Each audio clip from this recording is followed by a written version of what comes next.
In this video, we are looking at the Planar Audio ISN Neo 3.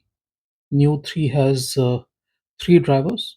If you guys have watched my previous ISN Neo 3 video, you might have been aware of this IEM being a bassy IEM, which delivers very good bass and very good clarity. It is very good with the fit too. There are some issues with this IEM that I encountered, but since then I have changed a few things about it.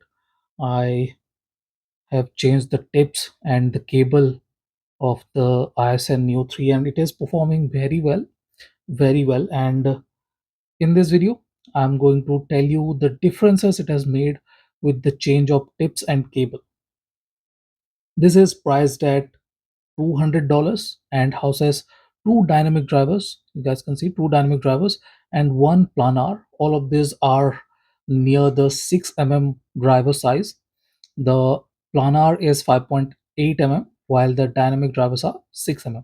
So very good set of drivers. Planar is for the highest, while the two DDs are taking care of bass and mid range, and that is very good in my opinion. Bass needs to be of dynamic uh, driver type because BA are not that good when it comes to delivering punchy full bodied bass. If you are not trying to be very detailed, using a dynamic driver is a better option than using BA or anything else. Planars can be a bit too fast with the decay, so that is not the best thing either. So DD are the best thing when it comes to bass. So I have changed the tips. As I told you guys, I'm not using the stock tips and I'm using a generic whiteboard tip. You guys can see this kind of reduces the base body. That is a good thing. I do not want a lot of base. I do not like a lot of base, and with this the base is not muddy. It is much more controlled and we get very good punch. Okay, the area of impact is slightly smaller, but the definition, the layered delivery and kind of stuff, the technical ability, the dynamics are not compromised. So that is a great thing. This is not reducing its dynamic abilities or technical abilities or the enjoyment factor, but it is reducing the extra bit of weight, extra bit of uh, energy that we get with the other tips, the narrow board tips, which is a good thing. And it is not interfering with any of the instruments, other instruments or anything like that. So that is a very good thing. It is staying clean and clear. The area of impact is not very small or anything like that. It is slightly reduced, and that is perfectly fine. I like the amount of details we are getting with this tip, and it is not bad at all. I'm liking it. And the best thing is the mid range. While the mid range was a bit on the thinner side, we are getting very good mid range with this tips, slightly forward, slightly forward compared to the stock tips, stock narrow tips, and that is making this IM very enjoyable. The tonality and timbre was slightly metallic. That is not metallic anymore with this slightly wider bore tip, so that is a great thing too. And both male and female vocals are very good, very good cohesion. I like the natural kind of timbre and tonality of that. There is no issues with the sharpness or anything like that. There was a bit of sharpness with the narrow board tip. There is a bit of extra bit of energy at the finishing region, but that is not here with the wide board tip. It is very, very, I'll say, controlled or less attacking. That is a very good thing. And the treble was good. I was not very happy with the extension because it isn't exactly that well extended when it comes to the upper treble region.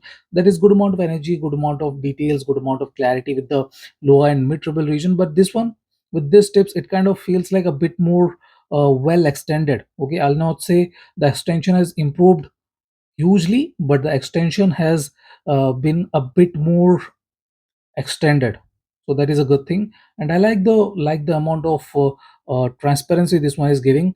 Not sharp or thin or anything like that. The narrow bore tips were slightly on the sharper, slightly on the thinner side.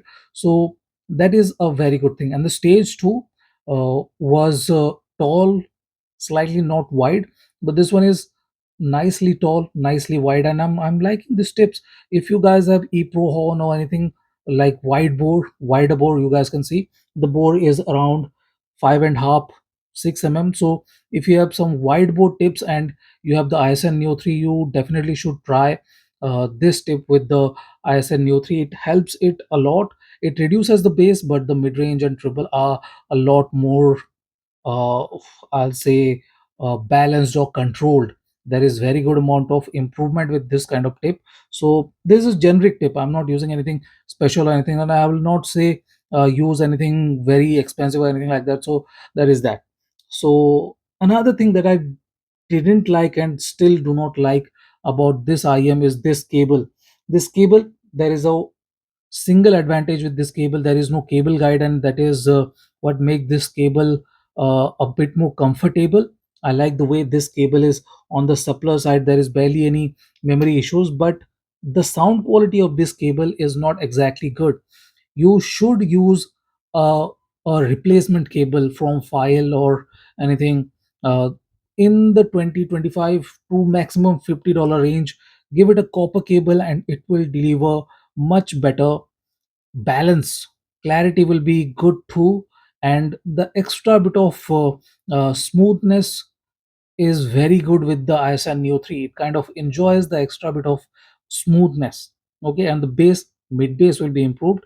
The sub bass is good. There is no issues with the sub bass or anything like that. I do not find it to be lacking sub bass or anything like that. But the mid bass uh, is a bit inflated with the narrow bore. But with this, one can easily use a copper cable or a hybrid cable, and it will respond very well.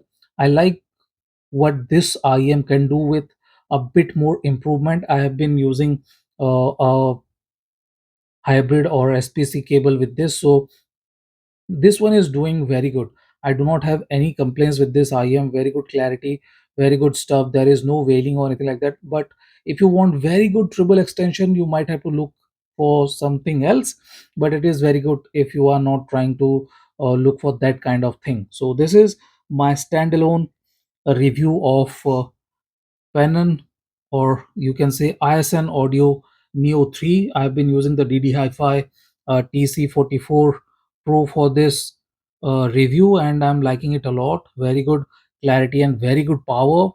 We get only 4.4 mm, but there is not an issue with this one. We get very good power and very clean delivery for just $100. So the next video will be about this. Thank you for watching, guys. Have a nice day. Enjoy.